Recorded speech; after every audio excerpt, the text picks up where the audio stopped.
Speaking of ICC, napag-usapan na din na naman natin ang ICC. Oh, para doon po sa mga Duterte Fans Club dyan. Para doon po sa mga suled! Oh, bibigyan namin kayo ng update. Kasi yung mga OFW na nandoon sa The Hague, doon sa labas ng ICC, sila Maris Umali, kumukuha po ng balita yan, no?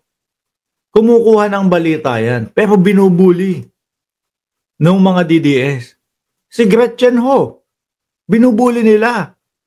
Mga kababayan, di ba, Addictus Rex, binubuli nila. Maris Umali, gano'n, binibidyoan nila, ayan bias ka, si Gretchen Ho, ginagano nila. Ngayon, sinasabi nila, bias ka.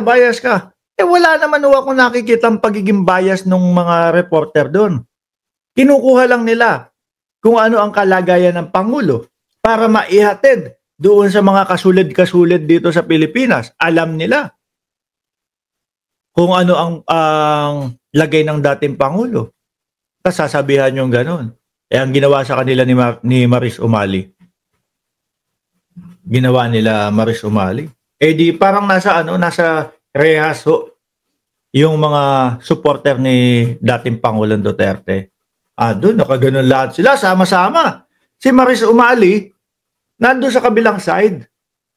Naglalakad gano'n, parang binibidyohan yung mga unggoy. Gano'n yung mga unggoy, gagalit sa kanya. Bias ka. Tapos si Maris Umali, wala lang, nonchalant, no? Nakaganon lang sa kanya. Nag-e-enjoy doon sa view ng Manila Zoo. Huwag niyong bubulihin, huwag niyong sasabihan bias. Kasi ang gustong ihatid niyan, kung ano ang kalagayan ng dating Pangulong Duterte. Para doon sa mga kasulid ninyo na nasa Pilipinas.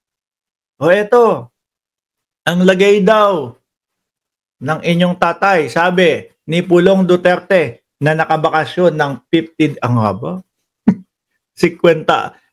days. At ang dami, 16 yata. 16, 17, Ma'am Delia Rosario at Shiro Kansaki, yung papasyalang bansa ni Pulong. Ang dami, di ba? Nagpaalam, sabi naman siguro ng mga ibang congressman, naknantina pa, magpapaalam ka pa. Halos hindi ka naman namin maramdaman dito sa Congress. Lagi ka namang wala dito, magpapaalam ka pa. Parang 16, 17 yung papasyalan ni Pulong Duterte. Unang sumagi sa isip ko, mag-world tour Ano kaya gagawin? May mga nagkomento, ang sabi nila is, naku po, ayan na si Pulong. Aayusin na yung mga bangko nila sa iba't ibang bansa. Yun yung sabi. Ako, ang unang pumasok sa isip ko, mga kababayan, hahanap nung mabubudol nilang bansa na payagan silang mag-asylum. Yun yung una kong naisip, mga bossing. No? Magsisik kami ng asylum sa inyo. Kung sino ang mauto namin, doon kami pupunta. Ngayon, umabot na po sa the Netherlands, mga kababayan. Ang balita niya, para sa inyo, mga kasulid. Isang sulid muna, mga sulid. Isang ganun muna, sulid. Dali, sulid, Duterte pa din kami. Ganon. Para sa inyo to, okay naman daw siya. Nakita nyo, si Senator Padilla, nung nakulong, di ba? Malayo. Mas bad boy tignan. Bad boy daw si Binoy. Ngayon, nagmukhang mayor. Nasa mabuting kalagayan naman. Inaalagaan siya ng maayos sa loob. Yan. Di okay na kayo. Dapat okay na kayo dyan. Huwag kasi kayong maniniwala doon sa mga sinasabi ng Naku, ang dating Pangulo, wala po yung pangalan dito sa ICC. Pwede ba mangyari yon? Naku, ang dating Pangulo, kinidnap. Dinala lang sa ospital. Yung pagkadating sa ICC ng dating Pangulo, Mabel Quinjo, dinala sa ospital. Di ba? Siyempre, aalamin kung ano ang kalagayan niya. Kung safe ba ang kanyang kalagayan. Tumataas ba ang presyon, etc. etc. Ba ang pakalat nawawala ang Pangulo. Ang pakalat hindi mahagilap ang Pangulo. Pagkatapos ng 2 oras na check-upan, nalaman na okay ang kanyang sitwasyon, okay ang kanyang kalusugan. O yun, balik na ho sa normal. Dinala lang sa ospital para malaman Pero ang pakalat na ho nila, nawawala ang Pangulo. Kaya ho, sobrang madaming nawawalan ng gana na maging DDS dahil ho sa mga ganyan. Ano po? Sobrang nawawalan ng gana yung mga ka-DDS nila.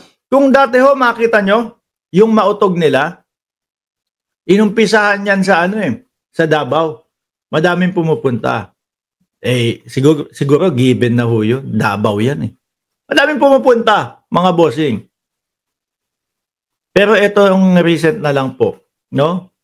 Miski nandiyan pa sa Pilipinas si dating Pangulong Duterte. Konti na lang. Ano na nga lang ho, mga kababayan, covered court na lang po, hindi pa nila mapuno. Kasi nawawalan ng gana doon sa mga kasinungalingan na pinapakalat. Biruin mo naman, dating Pangulo, ano sinasabi? Adik si Marcos, may adik tayong Pangulo. Yun ho, sinabi niya, mga bossing, doon ho sa Davao. Sinabi niya yun. 4-5 oras makalipas, mga kababayan. Nagsalita ang PIDEA. Wala naman pong katotohanan yung sinasabi niyan. Wala po sa listahan namin na gumagamit ang presidente natin. Pagka ganun, yung lakaran, mawawalan ka talaga ng gana. Di ho ba, mga kababayan? Talagang, ay nako, ayoko na nga dito. Ako doon ho ako umpisang nawalan ng gana sa mga yan Yung tipo bang pagka sabi, weak leader si Marcos. Gumanon ang dating Pangulo, di ba? Weak leader si Marcos. Tapos, mababalitaan natin, naging chuchu pala sila ng China. Isasabihin ng mga DDS, walang mga ganitong mga digma-digmaan nung panahon ng dating Pangulong Duterte. Walang panggigipit na ginagawa ang China nung panahon ng dating Pangulong Duterte. Sino naman ang manggigipit sa iyo kung tuta ka nila? Kung sunod-sunuran ka lang sa kanila? Kasi ngayon ang administrasyon pumapalag.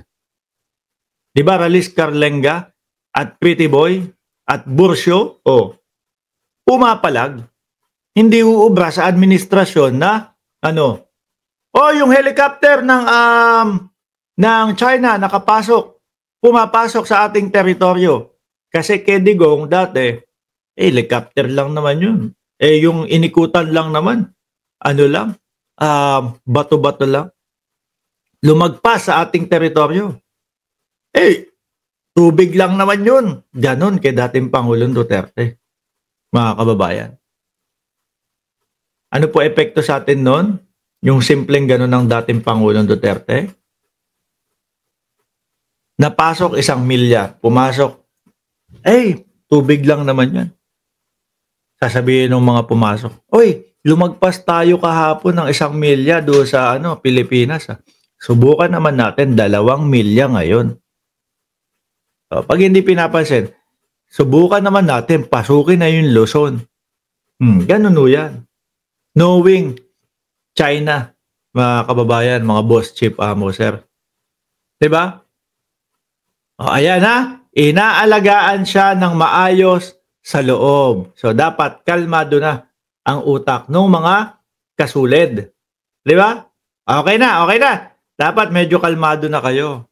Pero, wag na kayong maniniwala doon sa mga pinapalabas nila na wala ang dating Pangulong Duterte. Hindi magagilap. Kinidnap ang dating Pangulong Duterte. Bobo na lang ang nagpapapaniwala. Sabi ni Kian, matapang lang ang mga Duterte sa kapwa Pilipino pero tiklop sila sa China. Tuta ng China ang mga Duterte. Sabi ho yan ni Kian.